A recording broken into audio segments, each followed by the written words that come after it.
जय जगन्नाथ।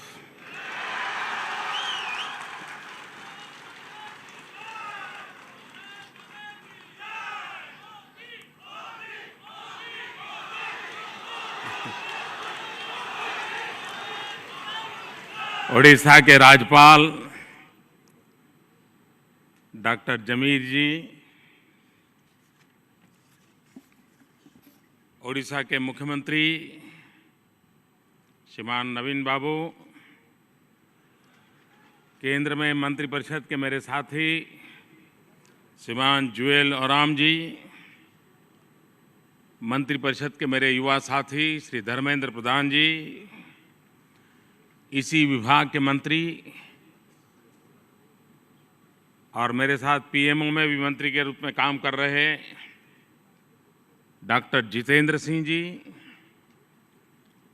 संसद सदस्य डॉक्टर प्रसन्न Kumar ji, atomic energy commission के चेयरमैन डॉक्टर शेखर बसु जी, नाइसर के डायरेक्टर प्रोफेसर चंद्रशेखर जी,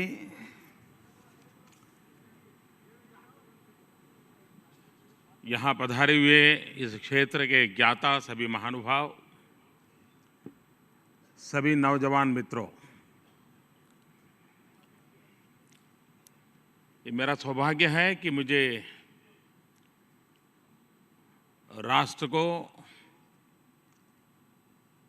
एक बहुत बड़ी विरासत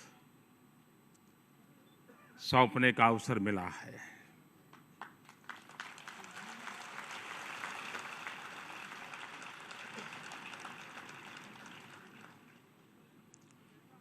इमारतें तो बहुत बनती हैं, भवन भी बहुत बनते हैं,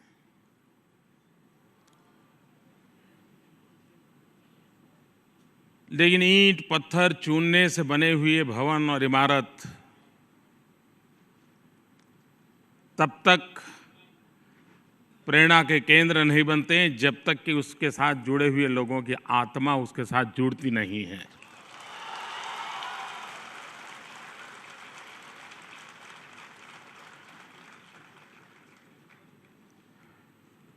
और इसलिए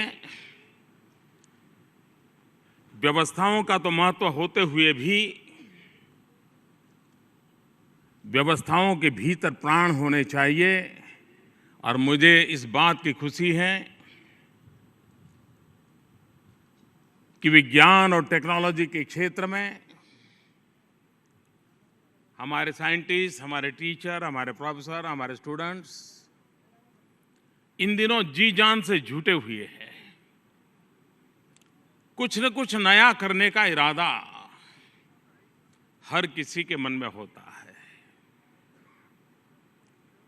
हर किसी के नसीब में नोबेल प्राइज नहीं हो सकता है, लेकिन कोई रिसर्च, कोई इनोवेशन किसी गरीब की जिंदगी में बदलाव ला रहा है तो इससे बड़ा कोई नोबेल प्राइज नहीं होता है।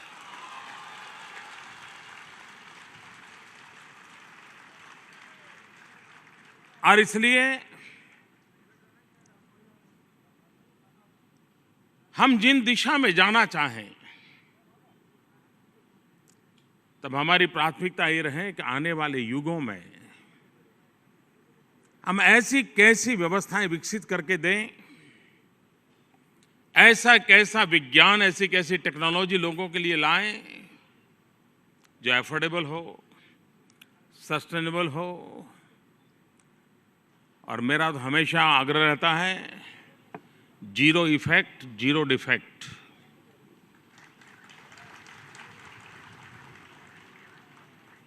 जीरो इफेक्ट का मेरा तात्पर्य ये रहता है कि उसका दुष्प्रभाव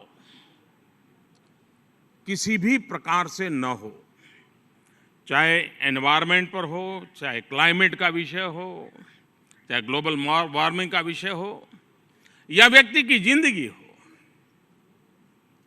या प्राकृतिक संपदा हो। इस पर कोई साइड इफेक्ट ना हो और हमारा प्रोडक्ट भी ऐसा हो जो जीरो डिफेक्ट हो, ताकि वो न सिर्फ भारत में ग्लोबली एक्सेप्टेड हो। और इसलिए हम सिर्फ खोज करें, नया सोचे, इतने से इनफ नहीं है। हमें इसे सामान्य जन तक पहुंचाना, ये भी एक बहुत बड़ी चुनौती होती है। मैंने देखा भव्य कैंपस है, लेकिन दो काम मैं आपसे चाहता हूं, और विशेष करके खजाने से नहीं, तिजोरी से नहीं, बजट से नहीं, आप लोगों के अपने प्रयास से। क्या एक कैंपस हिंदुस्तान का सबसे ग्रीनेस्ट कैंपस बन सकता है क्या?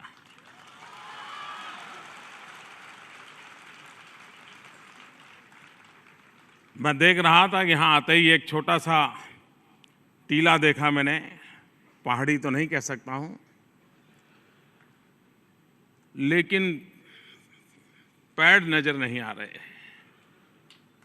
अगर वही ये कंस्ट्रक्शन चलते समय ही साथ साथ कर लिया होता,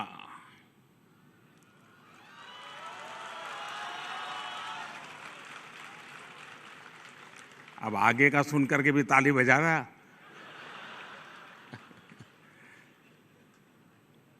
क्या अब हम तय कर सकते हैं कि 2 साल के भीतर भीतर उसे पूरी तरह हम ग्रीन बना देंगे?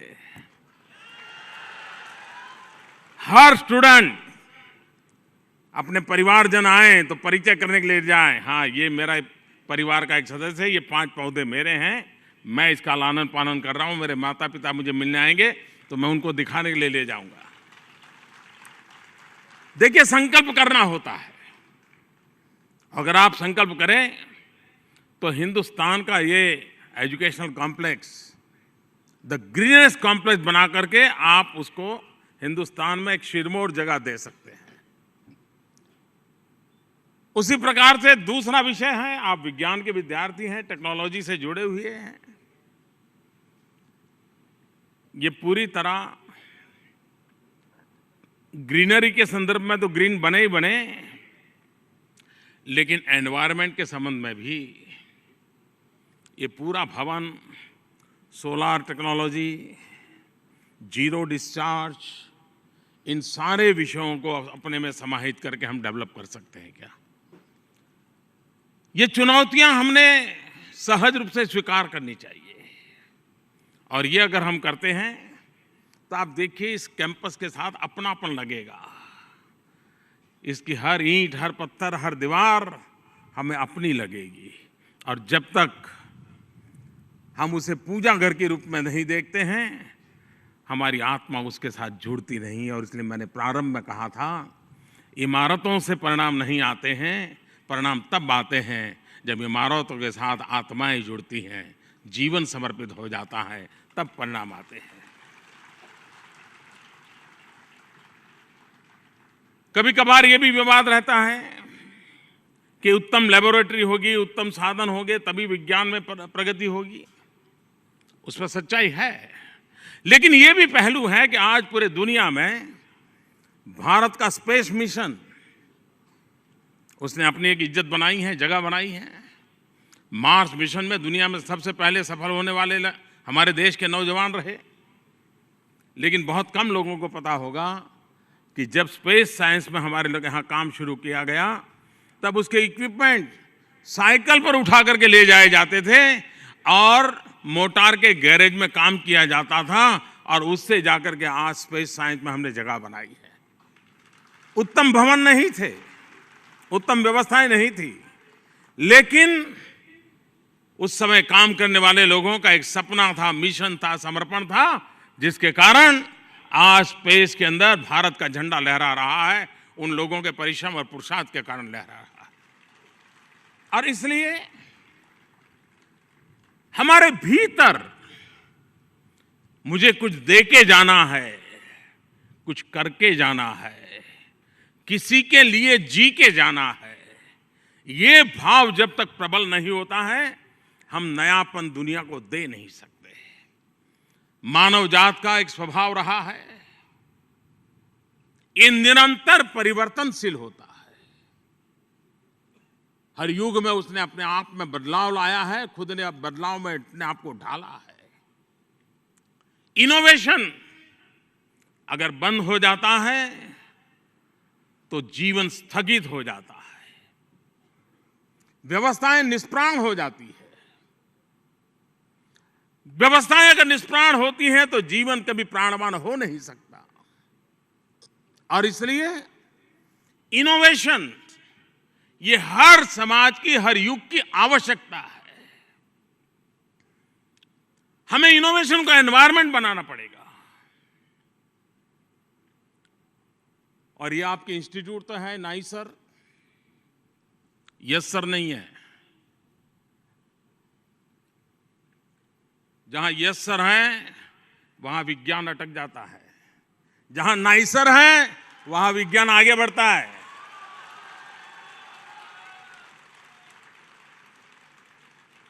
हर बात पर कहता है नो सर, इसका तो कुछ और होना चाहिए। ये जो क्यूरियोसिटी है, ये नया सवाल मन में उठते रहते हैं, वहीं से तो खोज पैदा होती है। क्वेश्चन मार्क ये खोज की जननी बन जाता है, वही गर्भाधान करता है। और इसलिए हमारा यस सर वाला इंस्टीट्यूट नहीं है, नाइस सर वाला इंस्टीट्यूट है, जो कहेगा नो सर ऐसा होगा। ये एनवायरनमेंट क्रिएट करना होगा। अगर ये एनवायरनमेंट क्रिएट होता है तो हर चीज नई बनती है। हमारे सामने कई चैलेंजेस हैं, और ऐसा नहीं है कि चैलेंजेस का उपाय हमारे पास नहीं है। अब हम उड़ीसा में ब्लैक डायमंड के मालिक हैं, विपुल भंडार भरा पड़ा है हमारे पास। लेकिन दुनिया में जो बदलाव आ रहा है, कहीं ऐसा ना हो जाए कि ब्लैक डायमंड हमारा बोझ बन जाए। क्योंकि दुनिया क्लाइमेट को लेकर के चर्चा कर रही है, फॉसिल फ्यूल के विरोध में एक बड़ा आंदोलन खड़ा हो रहा है। क्या हम समय रहते विज्ञान के माध्यम से, टेक्नोलॉजी के माध्यम से ऐसी व्यवस्थाएं विकसित करें कि हम कोल गैसिफिकेशन करके हम क्लीन एनर्जी की दिशा में कैसे जाएं, और वो सस्ती टेक्नोलॉजी की दिशा में हमारी इंस्टीट्यूशन कैसे काम करे, हमारे नौजवान कैसे काम करे। हमारे सामने काम है। हमारा समुद्री तट, उड़ीसा का समुद्र तट, हिंदुस्तान का समुद्री तट, ब्लू इकोनॉमी, ये आने वाले समय में एक बहुत बड़ा क्षेत्र बनने वाला है। और मैं हमेशा कहता हूं, भारत का जो तिरंगा झंडा है और उसमें एक ब्लू कलर का चक्र है, ये चतुर क्रांति का मार्गदर्शक है। हमें सैफ्रॉन रिवॉल्यूशन चाहिए, हमें व्हाइट रिवॉल्यूशन चाहिए, हमें ग्रीन रिवॉल्यूशन चाहिए, हमें ब्लू रिवॉल्यूशन चाहिए। जब मैं सैफ्रॉन रिवॉल्यूशन कहता हूं, एनर्जी का कलर है सैफ्रॉन। मैं व्हाइट रिवॉल्यूशन कहता हूं तब मैं डेयरी फार्मिंग, पशुपालन, किसान, मिल्क प्रोडक्ट, उसकी बात करता हूं। मैं ग्रीन रिवॉल्यूशन कहता हूं तब मैं एनवायरनमेंट की बात भी करता हूं, एग्रीकल्चर रिवॉल्यूशन की भी बात करता हूं। और जब मैं ब्लू रिवॉल्यूशन की बात करता हूं तब हमारा समुद्री संपदा जो है और हमारा जो नीला आसमान है, इन दोनों की ओर हमारा ध्यान रहे। हमारा आसमान नीला कैसे बना रहे, और हमारी समुद्रिक संपदा जिसको जितनी मात्रा में हमें खोजना चाहिए नहीं खोज पाए हैं। क्या कारण है कि हमारे पूर्वजों ने इसको रत्नाकर कहा था? अगर वो रत्नाकर है तो रत्न के भंडार पड़े हैं, उन रत्नों के भंडार है तो हमने क्या खोजा? हमारी सामुद्रिक संपदा का उपयोग हम राष्ट्र के लिए कैसे कर सकते हैं? हमारे मछुआरे भाई बहन, साल में 6 महीना 8 महीना रोजगार मिलता है, लेकिन उसी समुद्री तट पर अगर सीवीड की खेती करते हैं और सीवीड में वैल्यू एडिशन करने की दिशा में हम काम करते हैं, हमारे बायोटेक्नोलॉजी में काम करने वाले, बायोलॉजी में काम करने वाले, सीवीड पर कैसे काम किया जा सकता, वो यानी न्यूट्रिशन वैल्यू बहुत होने के बावजूद भी उस पर हमारा ध्यान नहीं है। हो सकता है हमारे मछुआरों की आय का वो कारण बन सकता है। हम वैसी विज्ञान की वो कौन सी चीजों की ओर चले जो हमारे देश की रिक्वायरमेंट को पूरा कर सके। एनर्जी मानव जीवन के लिए अनिवार्य हिस्सा बन चुका है, उसके बिना जीवन असंभव हो रहा है और एनर्जी के रिसोर्स की मर्यादाएं हैं। अब आप देखिए, पहले की एनर्जी सिटी में एलईडी बल्ब, इनोवेशन हुआ, रिसर्च हुआ, एनर्जी सेविंग उसके साथ साथ आई और सहज रूप से।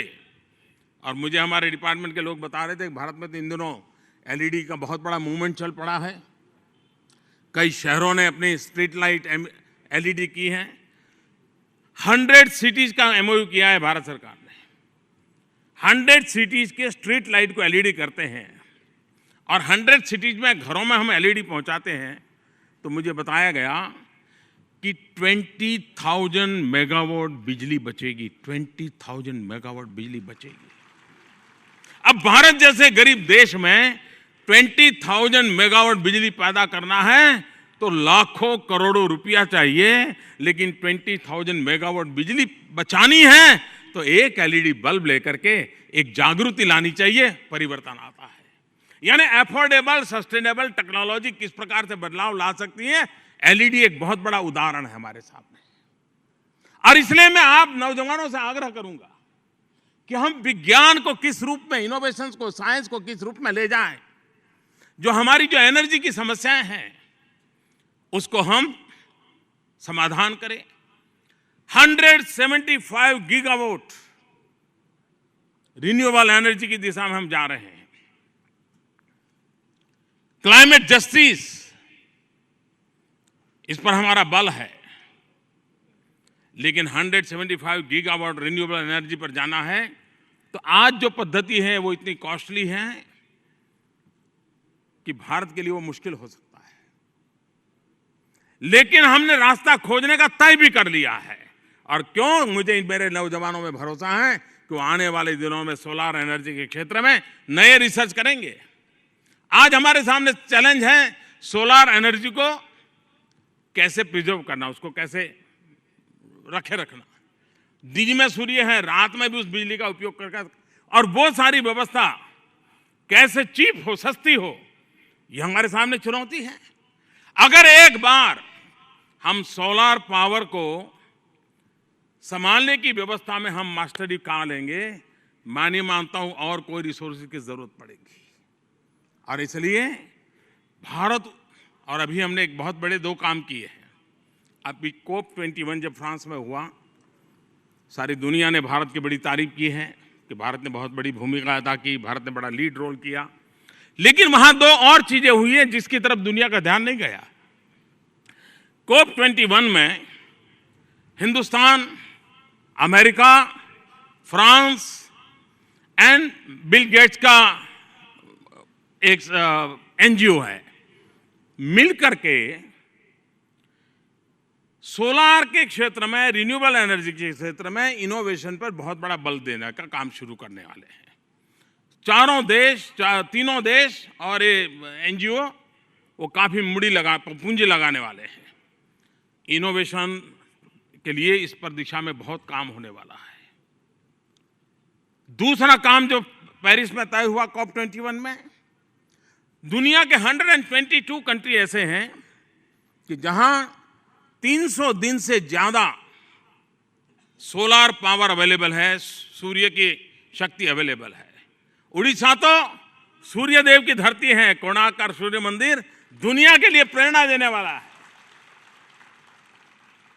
दुनिया के 122 देश इकट्ठे आए हैं और एक इंटरनेशनल सोलर अलायंस नाम का संगठन खड़ा किया है, और जिसका कैपिटल, उसका हेडक्वार्टर हिंदुस्तान में रहने वाला है। और फ्रांस के भी राष्ट्रपति आए थे, उसके सचिवालय का उद्घाटन भी किया गया। कहने का हमारा तात्पर्य है कि एक बहुत बड़ी मात्रा में ये काम चल रहा है।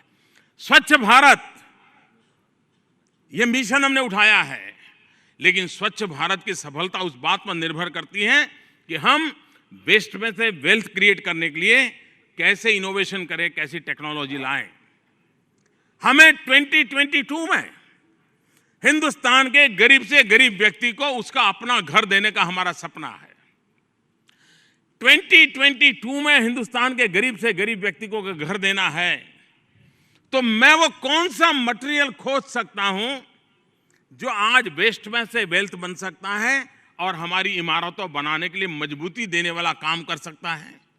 हम ऐसी कैसी रिसर्च कर सकते हैं, हम विज्ञान का क्या उपयोग कर सकते हैं कि हम 2022 में हमारा आर्किटेक्चर हो, हमारा इंजीनियरिंग हो, हमारा मटेरियल साइंस हो, हम इन चीजों का उपयोग करके इस प्रकार की कैसी व्यवस्था दे सकें कि 2022 जबकि देश हिंदुस्तान आजादी के 75 साल मनाता होगा, तब हमारे महापुरुषों ने जिन्होंने हमें देश की आजादी दी, हम उनको ऐसा हिंदुस्तान दे जिसमें हर गरीब को अपना घर हो और वो घर बनाने में हमारे इन वैज्ञानिकों का बहुत बड़ा रोल हो। वेस्ट में से वेल्थ क्रिएट करना, आज अगर सॉलिड वेस्ट में से एनर्जी बनानी है तो बहुत कॉस्टली है, लेकिन क्या हम उस प्रकार के ऐसे इनोवेशंस कर सकते हैं, टेक्नोलॉजी के डेवलप कर सकते हैं जिसके कारण हम वेस्ट में से वेल्थ क्रिएट करने में और सुविधा पैदा कर। तो स्वच्छ भारत का जो अभियान है, उस अभियान को बहुत तेजी मिलेगी और एक प्रकार से स्वच्छता ये अपने आप में एक एंटरप्रेन्योरशिप का क्षेत्र बन जाएगा, नए रोजगार के अवसर प्रदान करेगा। और इसलिए मैं नौजवानों से आग्रह करूंगा, हम आने वाले दिनों में एक डिजिटल वर्ल्ड में जीने वाले हैं और ये कोई फेसबुक व्हाट्सएप पर सीमित नहीं रहने वाला है, जीवन में बहुत बड़ा प्रभाव होने वाला है। हम डिजिटल इंडिया की इस दुनिया में हम अपना क्या कंट्रीब्यूशन दें ताकि हम भारत के सामान्य मानवी तक इन व्यवस्थाओं को पहुंचा सके। यहाँ पर मैथमेटिक्स पर काफ़ी काम हो रहा है। मुझे एक बार प्रोफेसर मंजुल भार्गव से बातचीत करने का अवसर मिला। मैथमेटिक्स की दुनिया में छोटी आयु में उन्होंने बहुत बड़ा योगदान किया है, कई सारे अवार्ड मिले हैं। मैंने उसका एक इंटरव्यू देखा था तो फिर मेरा मन कर गया, तो मैंने उससे मिला था। वो कहता है कि मेरे पिताजी संस्कृत के शिक्षक थे, मेरे घर में संस्कृत का माहौल था, तो मैं संस्कृत के सारे पुराने लिटरेचर से परिचित था और मैंने देखा कि उसमें मैथमेटिक्स के लिए बहुत कुछ था। तो मैंने उस एंशिएंट ज्ञान का उपयोग किया, मॉडर्न नॉलेज के साथ उसको इंटरफेस किया और उसमें से मैंने नई चीज़ों को पनपाया जो दुनिया के लिए अचरज बन गया और आज मुझे मैथमेटिक्स की दुनिया में एक अथॉरिटी मान लिया गया। कहने का तात्पर्य है कि हमारे एंशिएंट फिलॉसफी में कुछ न कुछ ऐसा होगा, मैं तो नहीं जानता हूँ, मैं उसका मास्टर नहीं हूँ, लेकिन अगर होगा तो हम लोगों का काम है उसको विज्ञान के तराजू पर तरसना चाहिए और आने वाली पीढ़ी को वो ज्ञान काम आ सकता है तो उसको हमने विज्ञान और टेक्नोलॉजी में कन्वर्ट करना चाहिए। और उस दिशा में अगर हम काम कर सकते हैं तो हम मानव जात की बहुत बड़ी सेवा कर सकते हैं और उस दिशा में हम लोगों ने प्रयास करना चाहिए। ये भी सही है कि हम लोगों के लिए खास करके फॉर्मेटिव एज में स्कूली बच्चों में साइंटिफिक टेम्पर कैसे डेवलप हो, ये हमारे लिए बहुत आवश्यक होता है।